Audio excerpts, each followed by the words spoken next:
As a golfer, you need to know how to hit the golf ball low. So there's a few different ways we can do it, and I'm going to explain them all for you now.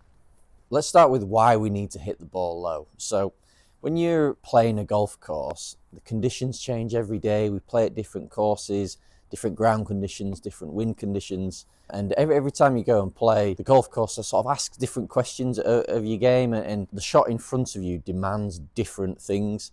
So if you've hit it in the trees and you just need to get it out, you need to flight the ball down to keep it under the branches. You might be playing in a really windy area on the top of a moor or on a links course, in which case you want to keep the ball down so that it's not as affected by the wind. And sometimes actually you want to just play the ball down to allow the ball to run more when it hits the ground. Ben Hogan always used to say that he would play low shots to back pins because he would like to see the ball land in the middle of the green and then run to the back to avoid ever going over the green. There's tons of different times and places where you might want to hit the ball low. And what I see generally with golfers is they don't know how to do it really. There's quite a lot of different ways we can flight the ball down and different methods of doing it. So I'm just going to outline those for you. Quite a few of you watched my last video, which I'm very appreciative of, but barely any of you actually follow me, which is somewhat offensive. So if you could please try and avoid hurting my feelings and subscribe, that'd be great. So the first thing to understand is there's a few different ways to reduce the ball flight. So the obvious one is loft, taking the club and de-lofting it. And we could do that by just moving the ball back in our stance, or just moving our hands forwards, and that de-lofts the club. And if we present the ball with less loft than normal, then that will make the ball go lower. The second one is spin. If a ball spins less, then it's not going to lift in the middle of the flight quite as much. So if we can reduce spin, the ball will tend to reach a lower peak height. And another one is speed. So when you swing slower, the ball will go lower. Less ball speed generally means lower flight with the same club. The other thing we can adjust to do that is angle of attack. So that's the angle of which the club moves down. The steeper we are into the ground, generally the lower the ball is going to launch.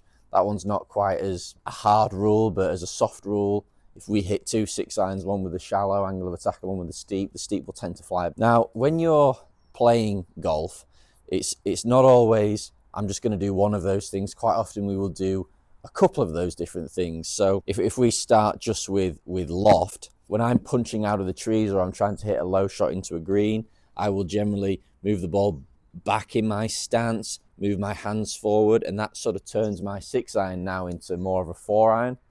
And when I hit the shot, the ball's going to launch much lower. It's never going to rise up as much, and that's sort of the first way. The second thing I could do to hit the ball low is actually change club, go from a 6-iron to a 4-iron. Now, in order for that, if I'm 160 yards away from the flag, I could hit my 6-iron, but if I went and grabbed my 4-iron, in order to make sure that 4-iron doesn't go too far, I'm going to have to reduce the speed.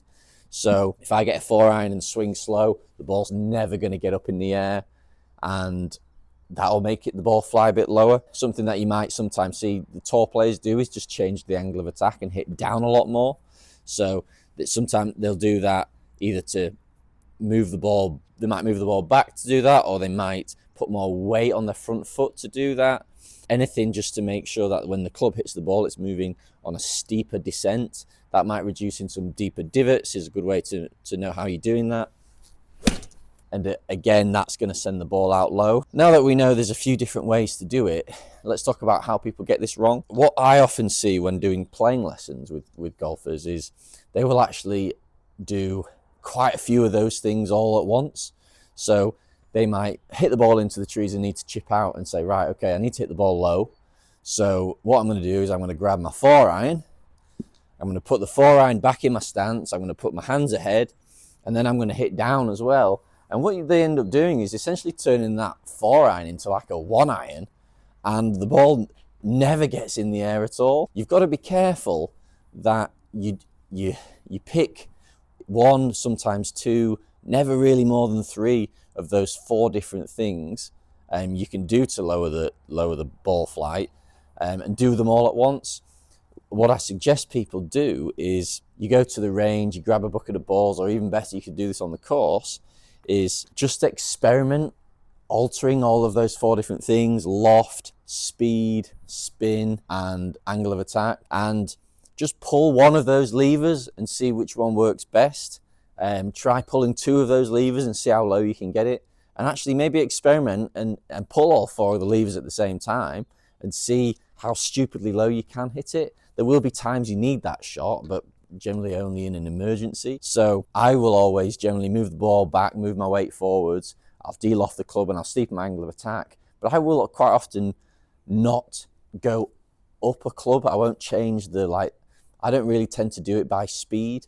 I wouldn't sort of take more club and swing slower. It's not really how I prefer to do it. I much more prefer to move my weight forwards, move the ball back, move my hands forward. I'm pulling that angle of attack and loft lever, and that generally gives me that shot. Now, if I was playing at a links course and I needed to keep the ball low for a long time from the fairway, maybe I would take more club and just swing really slow. But you as an individual need to go out there and find which methods of hitting it low work best for you. There's no right answer in this, but just know that there's 4 different ways to do it, and any of those 4 will work. There's no like one right answer here. So